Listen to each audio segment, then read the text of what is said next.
The most famous Chiang Mai noodle soup is called Khao Soi. It's a unique dish because it's creamy but spicy at the same time. Today, I will show you a Khao Soi beef recipe with a delicious and rich beef broth. I will show you how to cook beef, how to make Khao Soi paste, the Khao Soi curry, the side dishes that have to be served with it, and finally, the delicious crispy Khao Soi egg noodles to put on top. As I said in the intro, Khao Soi is a very rich and creamy curry. It's usually served with a set of 4 condiments on the side. Without them, you will not taste the 100% real dish.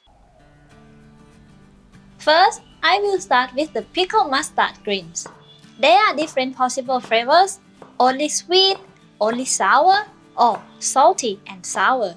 The ones I'm going to use are salty and sour because this taste will contrast the sweetness and spiciness in Khao Soi curry. Then we have chili oil.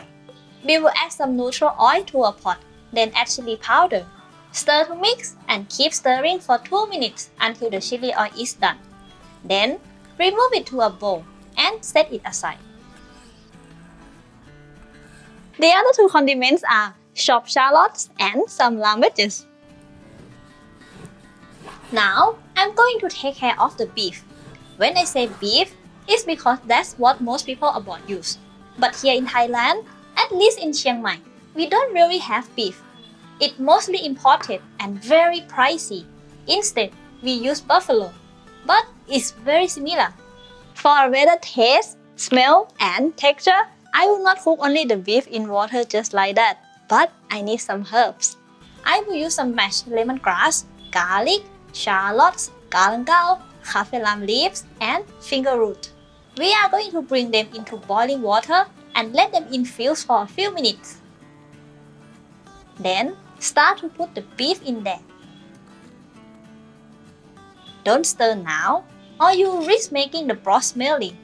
Just use a spoon to push the meat down under the boiling water.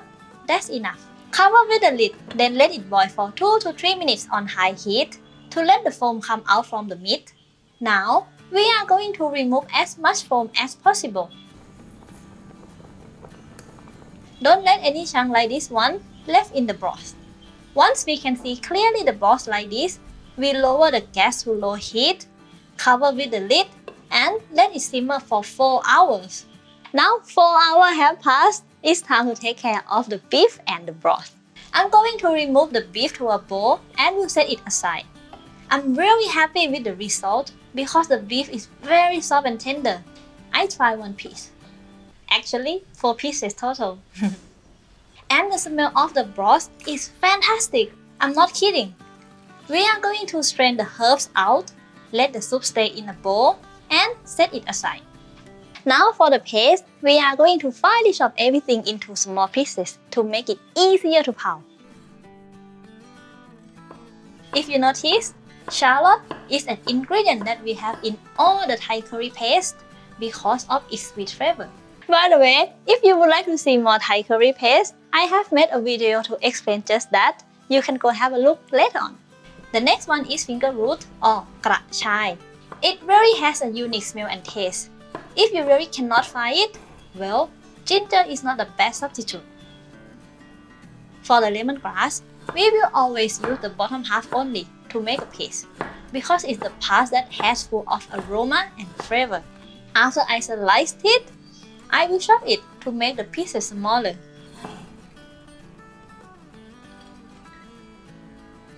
Next is turmeric or cumin. Easy peasy, we will slice it and chop it into small pieces as well.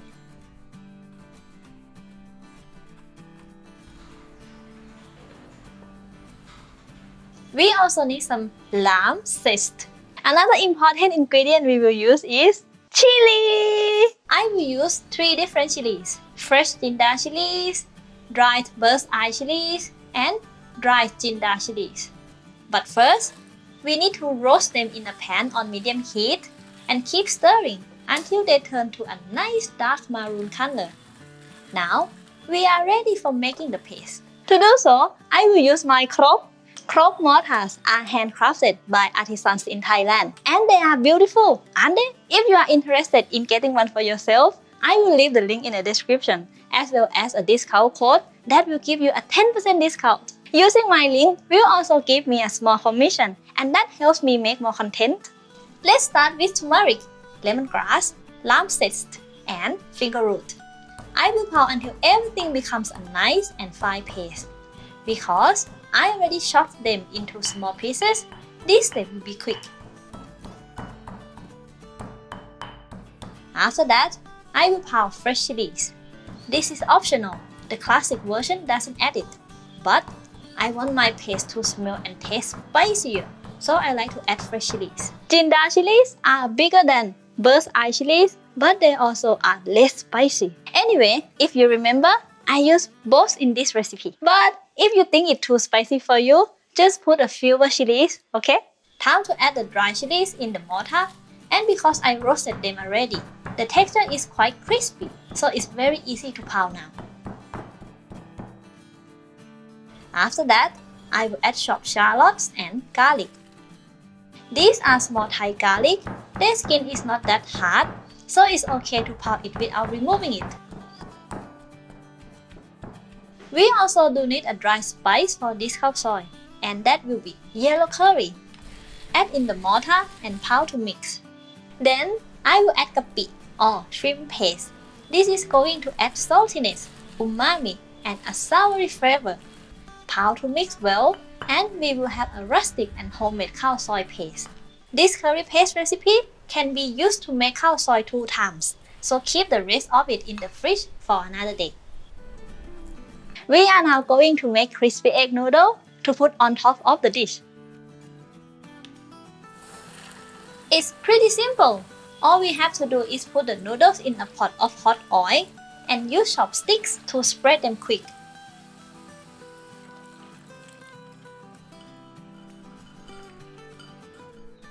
Now it's finally time to start cooking the khao soi.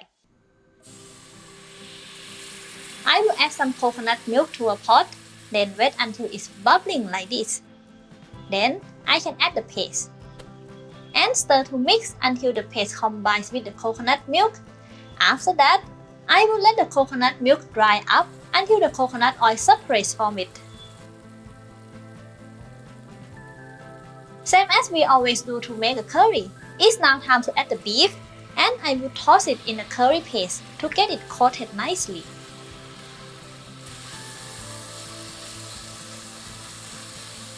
Now our beef is well coated. We are going to add the beef stock that we made in the beginning and the rest of the coconut milk. For me, khao soi should not be a soup, but it should not be as thick as Penang curry either. It should be in between both in terms of texture. Now we have to do some final seasoning by adding palm sugar and fish sauce. Stir to mix and let it cook until the sugar dissolves. During that time, we are going to boil the noodles. These are flat egg noodles. This is what we traditionally use for khao soi, but you don't have to stick with these ones. Any egg noodles are fine. Before boiling them, I have to remove the unnecessary flour out of the noodles as much as possible by shaking them, like this. Then, bring the noodles into a pot of boiling water and let them sit for 2 to 3 minutes. After that, remove them to a bowl of temperature water to drain out the remaining sticky flour. This is the moment that we are waiting for. Get everything into a plate. The noodles go in first. Then we are going to lather the soup all over. Sprinkle some green. And don't forget to add crispy egg noodles on top of the dish. It's my favorite.